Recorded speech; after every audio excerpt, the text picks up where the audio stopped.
Íamos então dar início a mais um webinar promovido aqui pelo Grupo Trofa, e hoje falar um pouco de um problema que é uma pandemia mundial e que tem uma grande relação ao nosso comportamento, aos nossos hábitos e muito embora todos estejamos mais ou menos com vontade de controlar o nosso comportamento, nem sempre isso é fácil e muitas vezes isso torna-se todo impossível e até se assume como uma doença. E isto é o caso para muitas coisas e também para a alimentação. E aquilo a que temos assistido, de facto, é que devido à nossa alimentação e aos nossos hábitos, temos ganho uma série de problemas de saúde que estão, em primeiro lugar, relacionados exatamente com este aumento de peso. Eu falo enquanto psiquiatra, portanto, o meu nome é Jacinto Azevedo e eu estou a coordenar neste momento a parte do Hospital de Neurociências do Grupo Trofa, e a verdade é que muitas pessoas nos procuram para perder peso, mas também para ganhar peso. Também há pessoas que perdem muito peso, mas a grande maioria de facto é para perder peso. E muito embora elas façam tudo aquilo que está ao alcance delas, muitas vezes andam aqui numa espécie de ioiô, conseguem controlar, mas depois deixam de conseguir controlar. E aqui o papel da psicologia, o papel da psiquiatria, o papel de algumas medicações que nos ajudam a retirar o apetite, quer sejam da parte da psiquiatria, quer sejam da parte da endocrinologia, são ajudas, mas a verdade é que estas pessoas acabam por muitas vezes chegar à conclusão que não conseguem dominar ou perder, ou dominar o seu constante aumento de peso, ou efetivamente conseguirem um peso saudável. E felizmente que a medicina trabalha em conjunto e que podemos, desde há uns anos a esta parte, contar com a ajuda preciosa da cirurgia, que de facto introduziu aqui uma mudança drástica para as pessoas que querem ter uma vida mais saudável e de facto os procedimentos estão muito avançados e agora têm uma capacidade de mudança da vida que antigamente não tinham. E, portanto, hoje nós gostávamos de falar, e desde já agradecer a presença de todos, de falar daquilo que se pode fazer no tratamento da obesidade, que sim, já é reconhecida como uma doença, do ponto de vista mais interventivo e também mais definitivo, se assim o podemos dizer. E contamos com a presença do professor Gil Faria, uma pessoa muito diferenciada do ponto de vista académico e também do ponto de vista clínico nesta área, que está a dedicar a sua carreira ao tratamento deste tipo de problemas e que nos vai fazer aqui a apresentação do estado da arte daquilo que é o tratamento mais diferenciado da obesidade. Queria agradecer ao professor Gil estar aqui connosco e vamos todos desfrutar da sua experiência. Obrigado. Ora, obrigado a todos, obrigado pela vossa presença, obrigado ao Dr. Jacinto por esta introdução, que de facto abordou alguns daqueles que são os temas-chave do tratamento cirúrgico, ou aliás, do tratamento da obesidade. A obesidade nós sabemos que é cada vez mais de facto considerada uma doença. Só há cerca de 10 anos é que a obesidade foi reconhecida como sendo uma doença com tudo o que isso traz associado.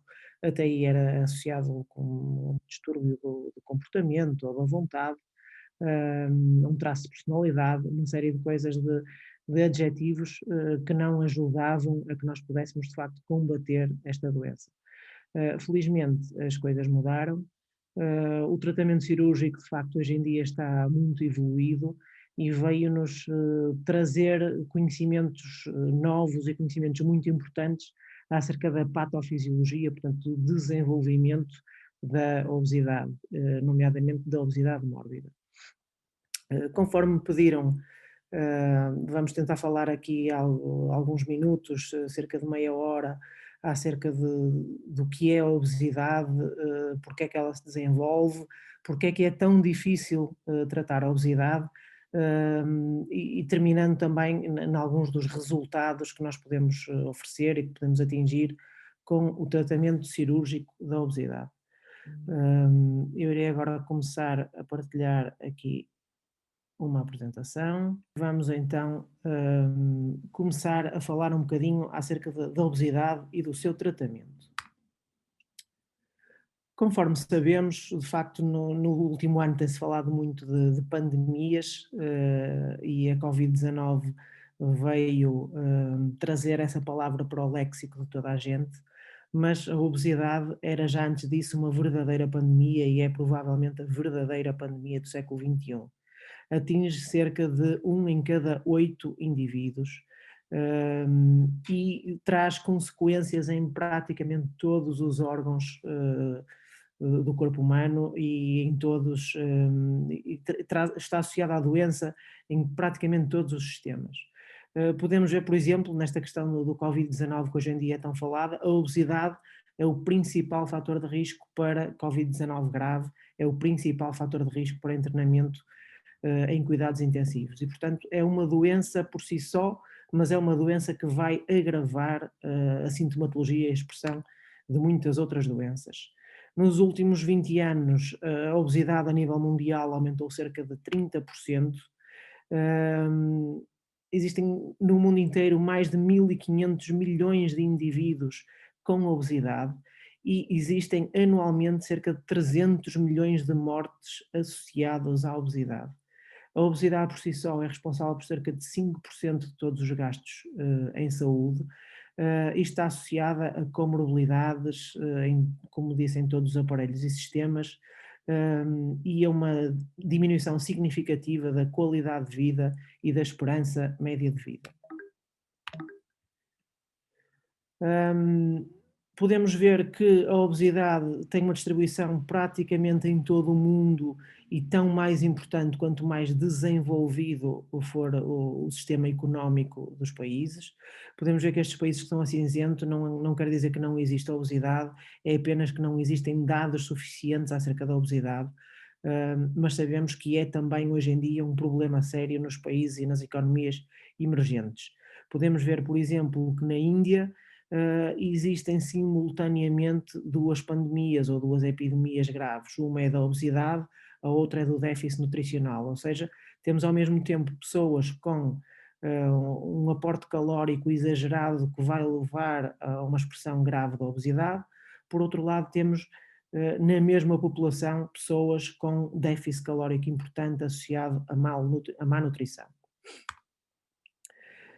E podemos ver que, de facto, à medida que vai aumentando a expressão da obesidade, portanto, a obesidade nós medimos habitualmente por uma coisa chamada índice de massa corporal, consideramos que a obesidade será com um índice de massa corporal superior a 30, e podemos ver neste gráfico que à medida que a obesidade vai aumentando também a carga de doença metabólica, a expressão das outras doenças associadas e a mortalidade.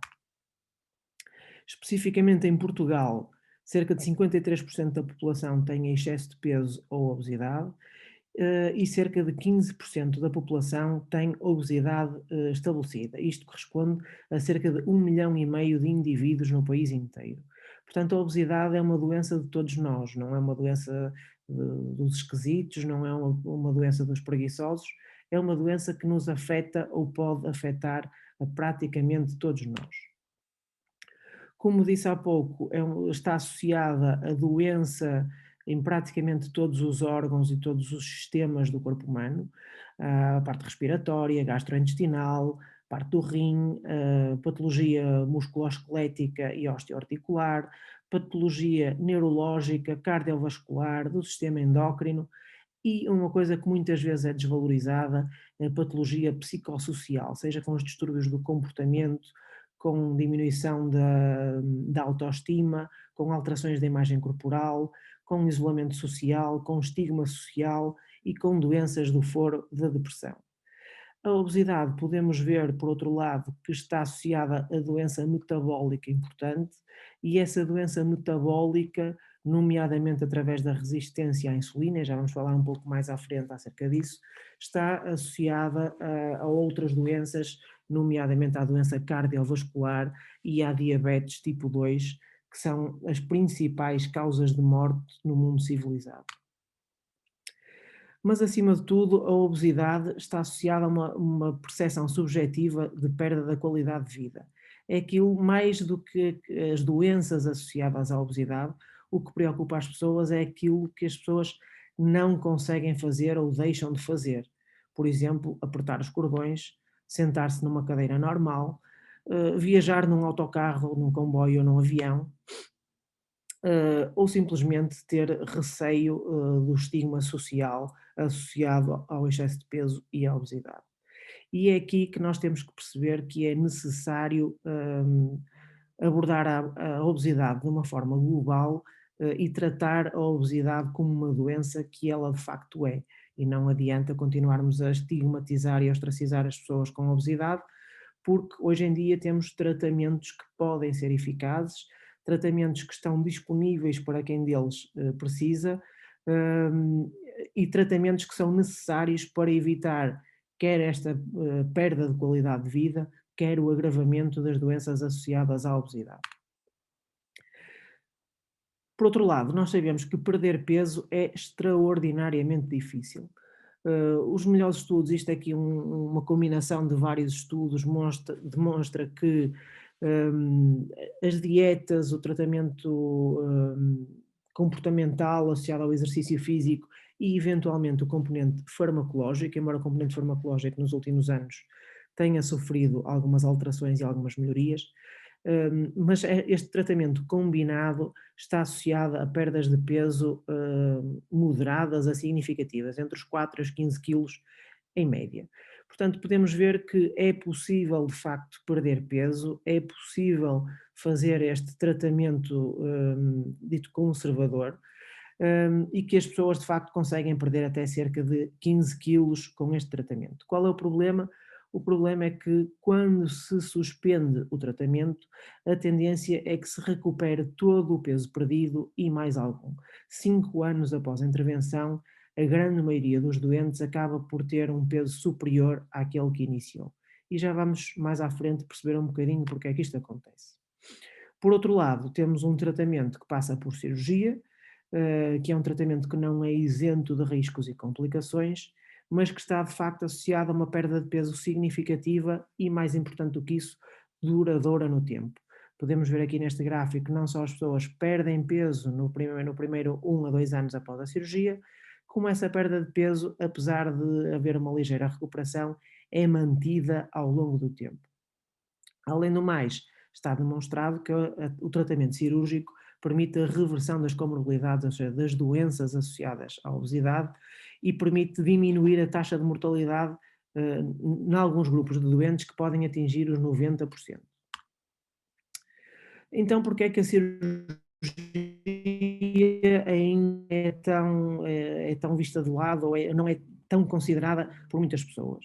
Basicamente, nós temos aquilo que nós chamamos os 4 inimigos da cirurgia bariátrica, ou seja, da cirurgia para o tratamento da obesidade. O primeiro é a cirurgia da banda gástrica. A cirurgia da banda gástrica foi uma cirurgia muito difundida e muito realizada há cerca de 15, 20 anos atrás. Era uma cirurgia conceptualmente muito simples, que consistia na colocação de um anel na parte proximal do estômago e que impedia que as pessoas conseguissem comer grandes quantidades, portanto, impedia o consumo da comida em volume. Qual era o problema? Esta banda gástrica não fazia nada para resolver a patofisiologia, portanto, aquilo que leva ao desenvolvimento da obesidade.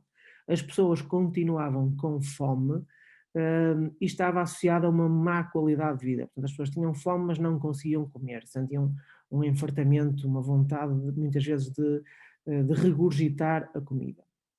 Além do mais, é uma cirurgia, portanto, que além desta taxa de falência muito elevada, implica a colocação de um corpo estranho no organismo e, portanto, a taxa de complicações, apesar da taxa de complicação imediata ser muito baixa, em ser uma cirurgia muito simples, a taxa de complicações a longo prazo podia atingir os 50%.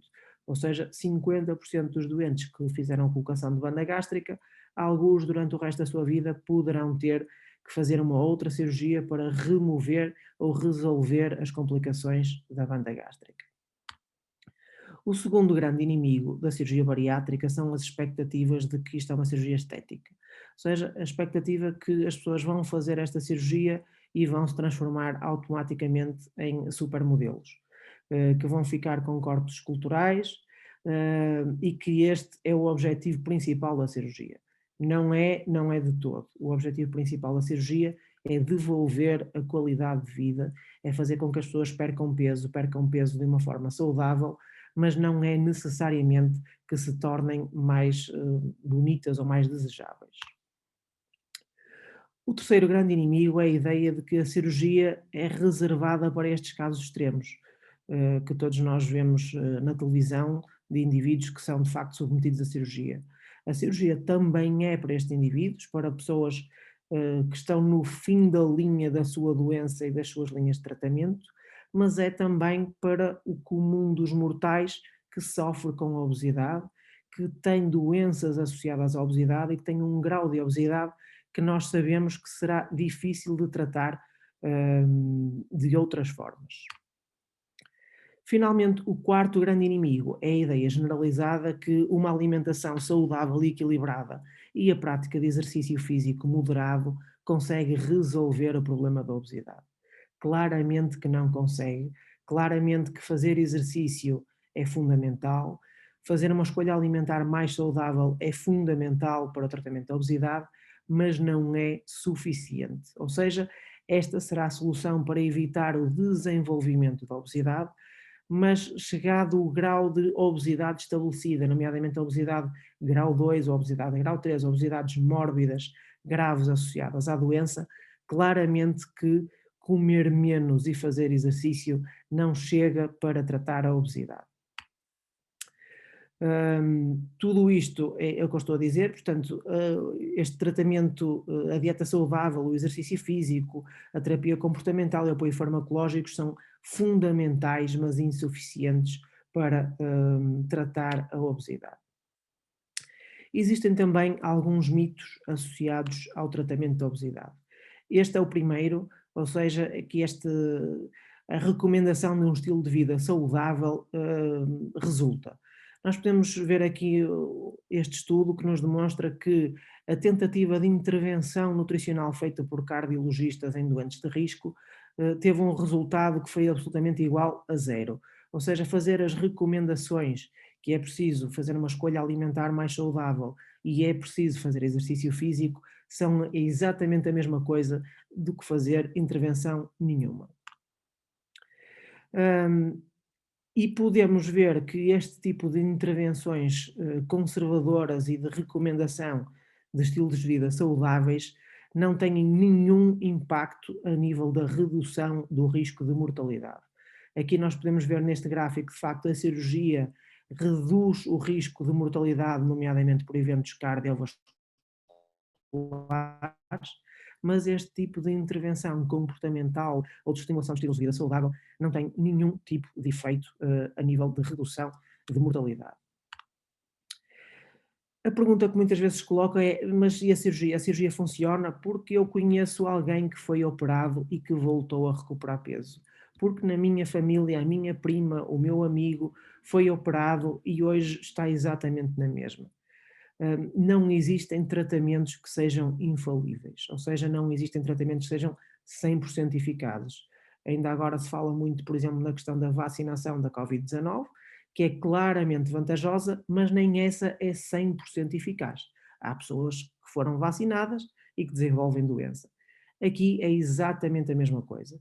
De uma forma global, nós podemos ver que a cirurgia de facto funciona bem e funciona a longo prazo, mas não é absolutamente infalível. Não funciona em 100% das pessoas, daí que qualquer cirurgia precise de um acompanhamento dedicado, de preferência para o resto da vida, precisa de um acompanhamento multidisciplinar, precisa de uma intervenção nutricional, precisa de uma intervenção psicológica, porque de facto as pessoas têm que aprender novos comportamentos e tem que aprender a consolidar esses comportamentos ao longo do tempo.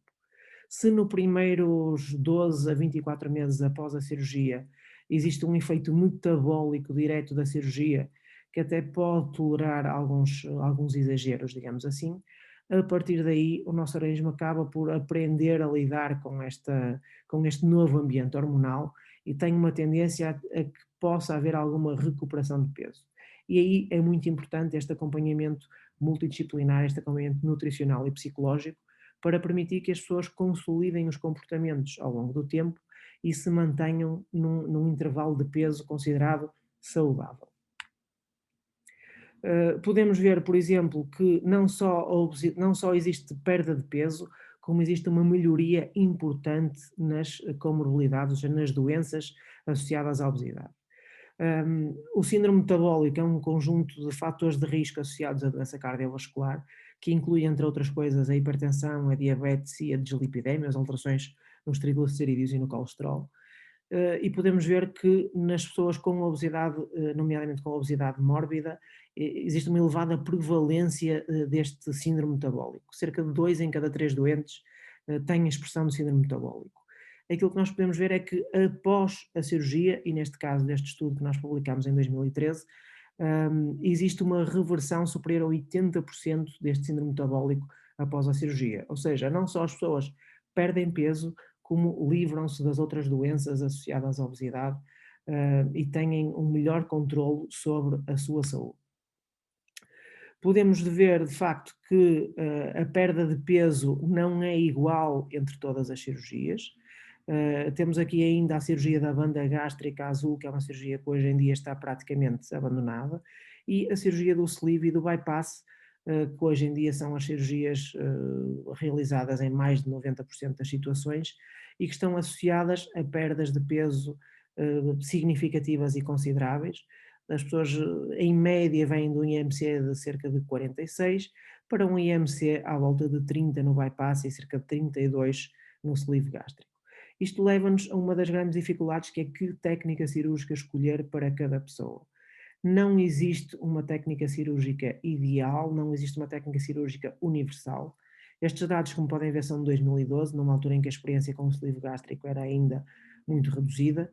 Aquilo que os estudos com maior volume de doentes têm demonstrado é que, de facto, em média, o bypass está associado a uma taxa de perda de peso um bocadinho superior à perda de peso associada ao sleeve, mas que nem todos os doentes precisam de perder a mesma quantidade de peso, e há aqui alguns doentes que nós já sabemos que vão ter maior dificuldade em ter perda de peso e, portanto, podemos tentar oferecer uma técnica um bocadinho mais radical, como seja o bypass, à custa de mais alguns efeitos laterais e de mais alguns riscos a médio prazo. Isto é o mesmo gráfico, mas apenas visto de forma contrária, portanto não é a nível de descida de perda de peso, mas a nível de percentagem de excesso de peso perdido.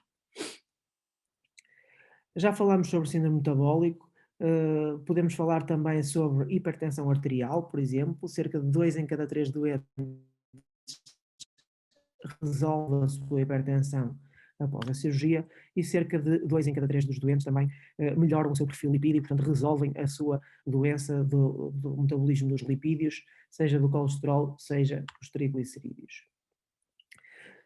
A nível de diabetes, a taxa de resolução é também superior a 80%, e uma coisa que cada vez mais parece ser importante é esta diminuição da proteína C reativa. A proteína C reativa é um marcador de um estado inflamatório, e este estado inflamatório de base é que parece que é o que está na gênese da expressão depois do síndrome metabólico, e pode ser, por exemplo, também o que está na gênese da expressão mais grave, por exemplo, do Covid-19 nos doentes com obesidade. É esta desregulação do sistema imunitário, esta sobreativação do sistema imunitário, que um ano após a cirurgia também está claramente melhorada.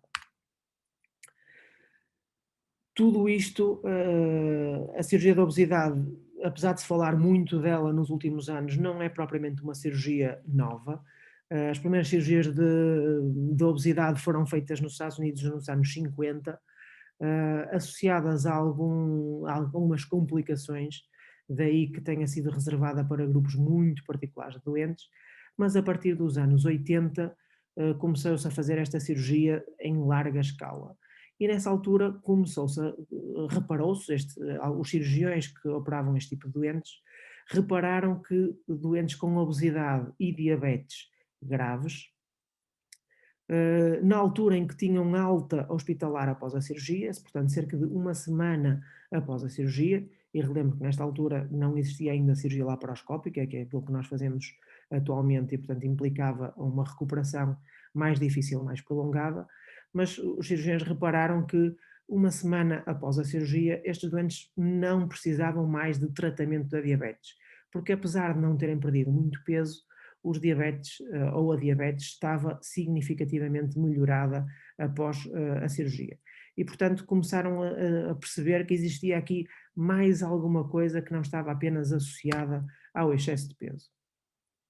Uma coisa muito importante também, num artigo que nós publicamos em 2017, tem a ver com a qualidade de vida.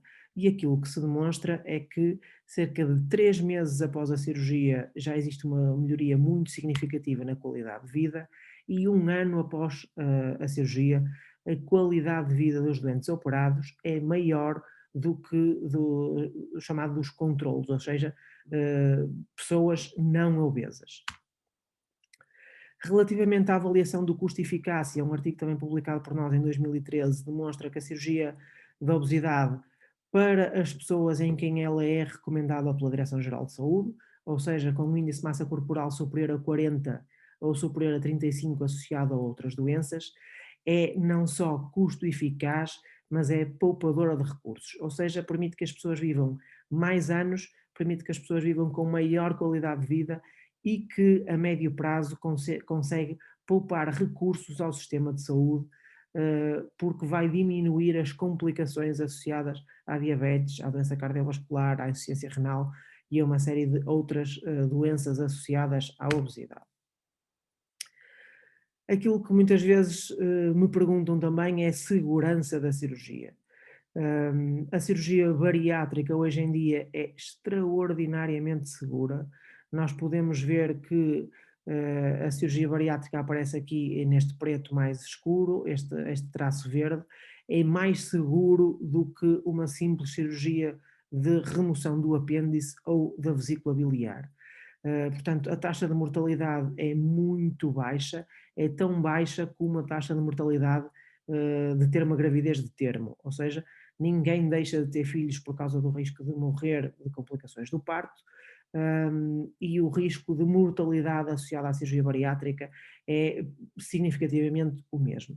Porquê? Porque a cirurgia bariátrica é das poucas áreas da cirurgia que é exclusivamente feita por centros de referência e que deve ser feito apenas por pessoas com experiência e volume que lhes permitam ter resultados de segurança satisfatórios. Estes resultados de segurança têm que ter uma taxa de mortalidade aos 30 dias inferior a 1 caso em cada 1000 doentes operados.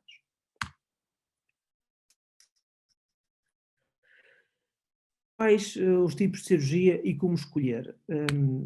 Classicamente as cirurgias eram divididas nestes 3 grupos, cirurgias restritivas, mistas e mal-absortivas, em que o objetivo na cirurgia restritiva seria restringir a capacidade de armazenamento do estômago. Na cirurgia mista, além da restrição de armazenamento do estômago, era feita uma derivação diretamente para o intestino para limitar a capacidade de absorção do intestino. E nas cirurgias mal-absortivas, a componente restritiva não seria tão importante e havia uma maior limitação à capacidade de absorção dos nutrientes pelo intestino. Hoje em dia, isto é um conceito que está algo em desuso, porque aquilo que nós falamos é de alterações metabólicas após a cirurgia, daí que o nome correto deste tipo de cirurgia seja cirurgia metabólica. Porquê? Porque vamos reorganizar o tubo digestivo, que vai fazer com que haja uma adaptação hormonal em todo o tubo digestivo, e isso vai fazer com que as pessoas tenham menos apetite, tenham maior saciedade e consigam ter uma perda de peso ativa que não é diretamente associada à sua ingestão alimentar. Podemos ver aqui algumas, rapidamente, como é que, um esquema de como é que é feita esta cirurgia. Eu vou passar aqui um bocadinho à frente, nomeadamente aqui temos o bypass gástrico, em que este será o circuito normal do tubo digestivo, portanto a comida passa do esófago para o estômago, do odeno e intestino delgado, e com a cirurgia, portanto temos aqui o sleeve, é removida uma parte do estômago, mas os alimentos continuam o seu trânsito habitual, o seu trânsito normal pelo tubo digestivo.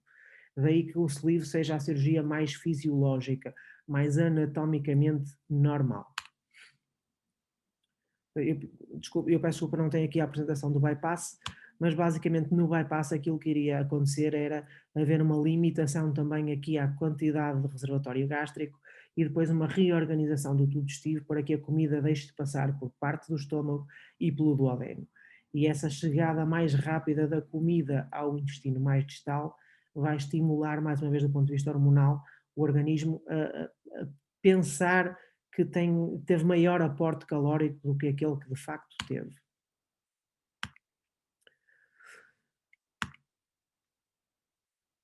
A perda de peso não é igual em todos os doentes. Nós sabemos que existe uma variabilidade individual, ou seja, nós não conseguimos prever de uma forma absoluta individualmente qual o peso que alguém vai atingir, porque isto depende um bocadinho de como é que vamos reorganizar aquilo que é chamado set point metabólico. Já vou falar mais um bocadinho sobre isso.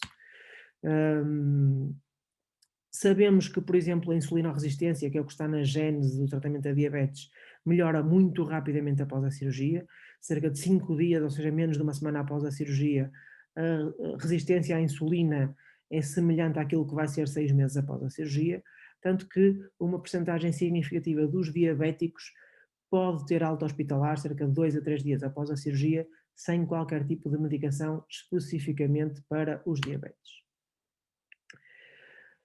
Este esquema parece um bocadinho complicado, mas vamos tentar levar isto de uma forma que faça algum sentido.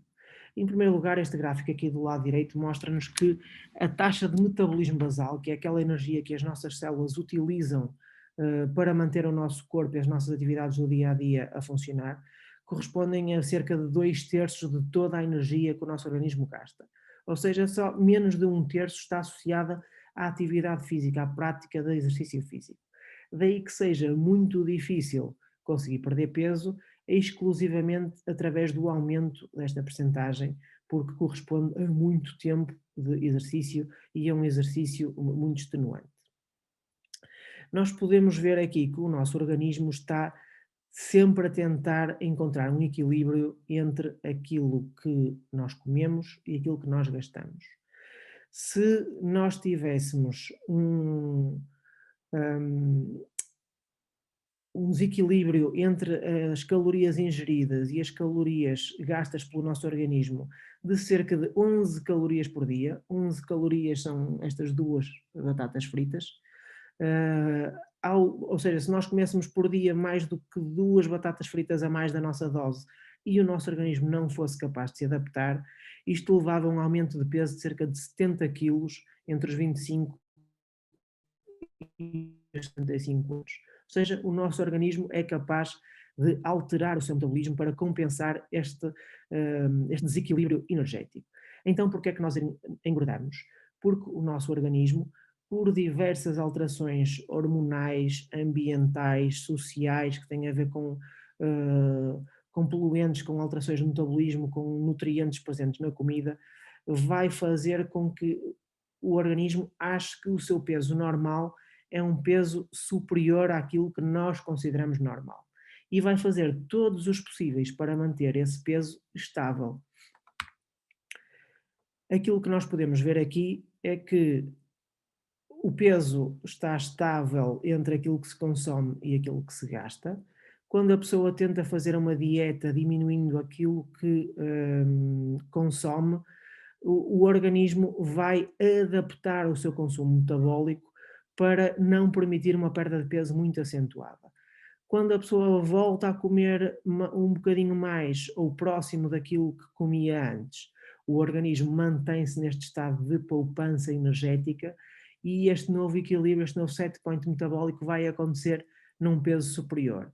É então que a pessoa faz uma dieta ainda mais restritiva e o organismo vai reagir com uma adaptação metabólica ainda mais importante, que vai fazer com que perder peso seja cada vez mais difícil e facilmente se recupera todo o peso perdido e mais algum. E isto é aquilo que deixa de acontecer após a cirurgia. O que nós sabemos é que após uma cirurgia metabólica, neste caso após um bypass gástrico, as pessoas de facto diminuem o seu nível de consumo de alimentos, mas o organismo aumenta o seu gasto energético porque não recebe uma série de sinais associados com esta poupança, nomeadamente a fome e a falta de saciedade. Ou seja, após o bypass as pessoas deixam de ter fome e ficam satisfeitas com pouca comida. Portanto, aquilo que sinalizam ao seu organismo é que tiveram um aporte energético muito alto e, portanto, que pode aumentar esta taxa de metabolismo basal e gastar mais energia.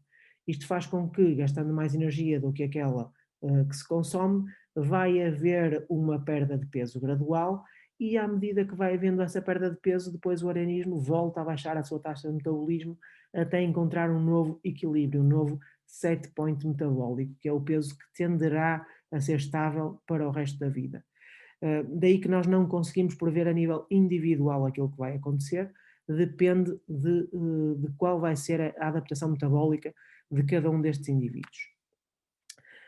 Todos nós já vimos aqueles programas do Biggest Loser em que as pessoas perdem peso à custa de uma dieta intensiva e de muito exercício físico. Nestes programas, aquilo que acontece é uma adaptação metabólica muito significativa. A taxa de metabolismo basal de um adulto médio anda à volta das 1500 quilocalorias por dia. Os participantes neste programa baixam a sua taxa de metabolismo basal até cerca das 500 quilocalorias por dia, portanto cerca de 1/3 daquilo que seria normal. Tanto que 80% dos participantes, um ano após a participação no programa, recuperaram todo o peso perdido, apesar de manterem prática de atividade física regular e uma dieta controlada. Isto é porque esta adaptação metabólica foi uma adaptação metabólica muito importante e que impede que as pessoas continuem com aquele peso porque não houve esta nova regulação do set point metabólico. Basicamente, isto depois é um vídeo do YouTube que eu deixo-vos o link no final, se quiserem ver, que explica muito bem este conceito do set point metabólico, portanto que o organismo tenta fazer todos os possíveis para que o peso se mantenha estável. E a única forma conhecida de, hoje em dia, pelo menos, de conseguirmos fazer um reset a este set point metabólico passa pela cirurgia.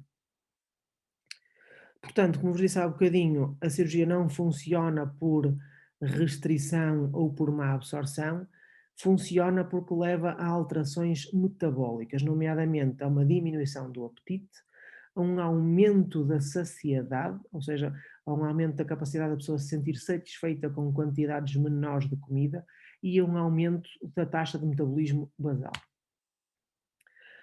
E a cirurgia permite a recalibração deste set point metabólico. Se fizerem uma pesquisa no YouTube sobre este Time to Act Obesity, conseguem ver este vídeo que, apesar de estar em inglês, é muito informativo. Mas a cirurgia demonstra que tem alterações hormonais diretas através de muitas outras coisas, nomeadamente através da alteração gustativa das preferências alimentares. Ou seja, muitos doentes referem que depois da cirurgia o gosto ficou alterado, deixam de gostar de alimentos que antes gostavam, passam a ter maior sensibilidade para o açúcar, maior sensibilidade para o sal e, portanto, muitas vezes dizem a comida agora parece-me toda salgada, ou eu não sou capaz de comer um doce que antes adorava porque me parece muito doce. E isso é uma prova que aquilo que nós fazemos a nível tubo digestivo vai influenciar aquilo que nós percepcionamos a nível cerebral. E, portanto, as pessoas perdem peso não é porque façam esforço para fazer dieta, embora fazer dieta seja fundamental, mas é porque deixam de ter aquele estímulo que estava lá consecutivamente a dizer-lhes tenho fome, quero comer. A nível de motivação, de recompensa, ou seja, A associação com o prazer, a comida está associada ao prazer, é uma coisa que sabe bem, que dá prazer, que dá conforto.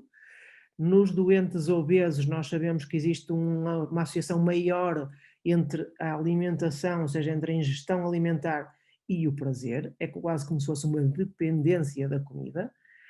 Aquilo que acontece após a cirurgia é que a comida deixa de dar prazer.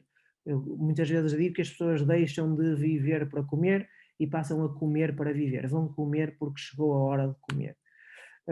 Isto é um estudo muito engraçado também, em que demonstra que, de facto, a apetência que as pessoas tinham por chocolate, por exemplo, neste caso era por chocolate, diminui significativamente após a cirurgia. Ou seja, o chocolate deixa de ter o valor que tinha antes das pessoas serem operadas. Existe uma alteração importante a nível de hormonas segregadas pelo intestino, chamados entropeptídeos, nomeadamente uma hormona chamada GLP-1, que é uma das hormonas importantes no desenvolvimento da insulinoresistência e da diabetes.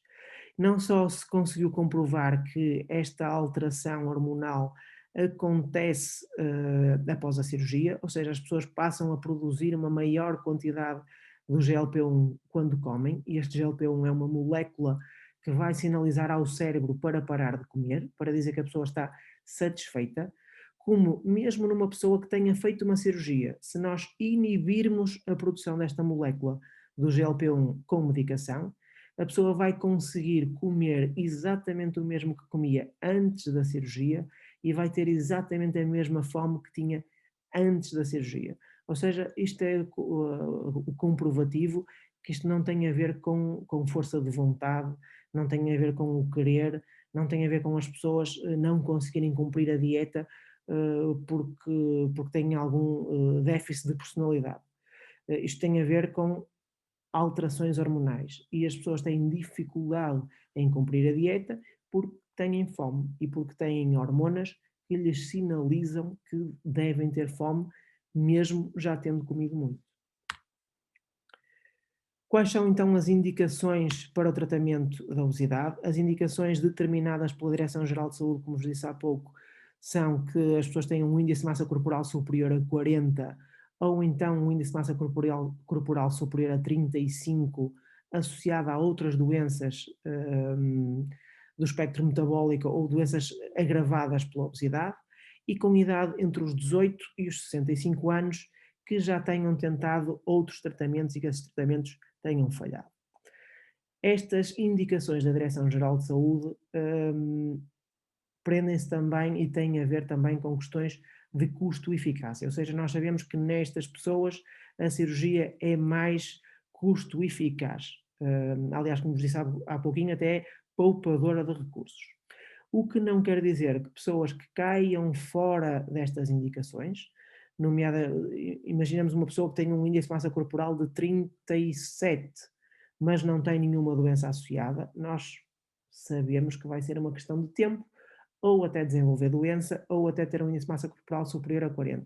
Portanto, do ponto de vista clínico, pode fazer sentido fazer esta cirurgia em índices de massa corporal mais baixos, em doença metabólica menos grave, até porque nós sabemos que os resultados são melhores quanto mais leve for a doença de base.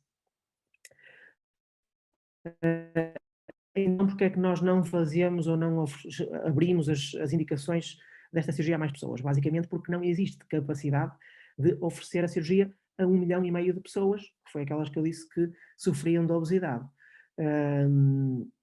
O que não quer dizer que do ponto de vista clínico não possa fazer sentido. É uma questão de custo-eficácia, de qual a capacidade que nós temos para investir neste tipo de cirurgias e que benefício é que nós vamos ganhar com isso.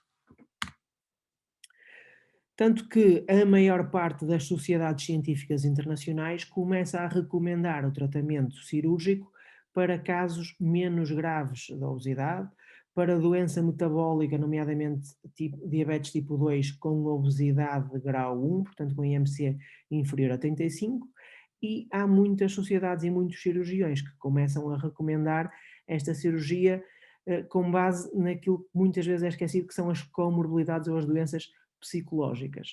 Porque é que uma pessoa que tem um índice de massa corporal de 35 ou 36 e uma hipertensão arterial terá indicação para ser operada, mas uma pessoa que tem um índice de massa corporal de 36 e tem uma depressão associada, tem um isolamento social, tem uma baixa autoestima associada à sua imagem corporal, não é considerado também uma comorbilidade, uma doença que justifique a intervenção.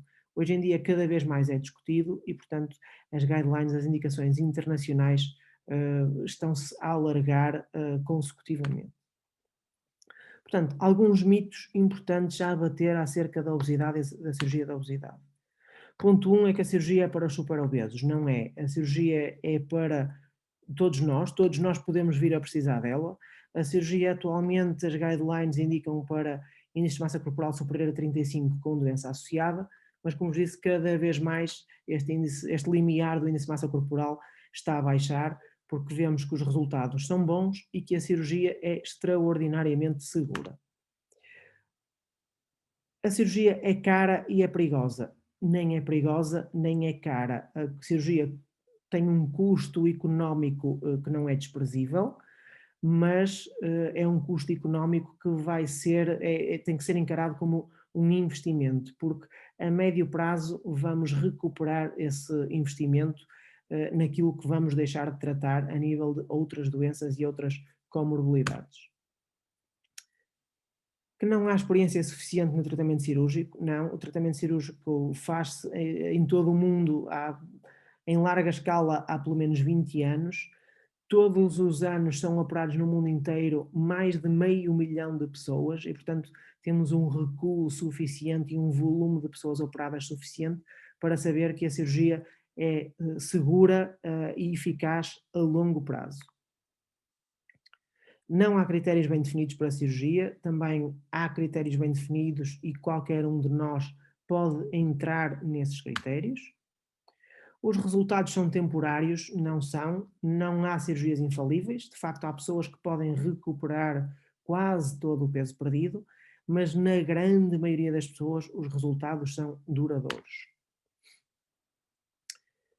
Que a cirurgia não faz nada e, portanto, que as pessoas vão continuar a ter os mesmos hábitos e os mesmos comportamentos de antes da cirurgia, também é mentira. Podemos ver que as pessoas adotam estilos de vida mais saudáveis e adotam hábitos alimentares mais saudáveis porque é isso que lhes apetece, porque altera o paladar, porque altera o apetite, porque a pessoa passa a ter menos fome e tem uma saciedade diferente, e depois serve também como um círculo de motivação positiva, ou seja, se a pessoa vir os resultados, acaba por ter um maior compromisso com o tratamento.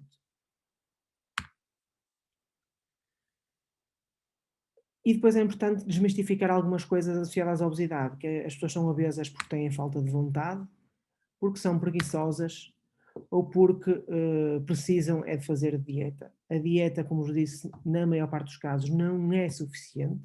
As pessoas não são obesas, não têm uma doença chamada obesidade porque querem nem porque são preguiçosas. Têm obesidade porque têm alterações metabólicas e hormonais que as levam a ter obesidade.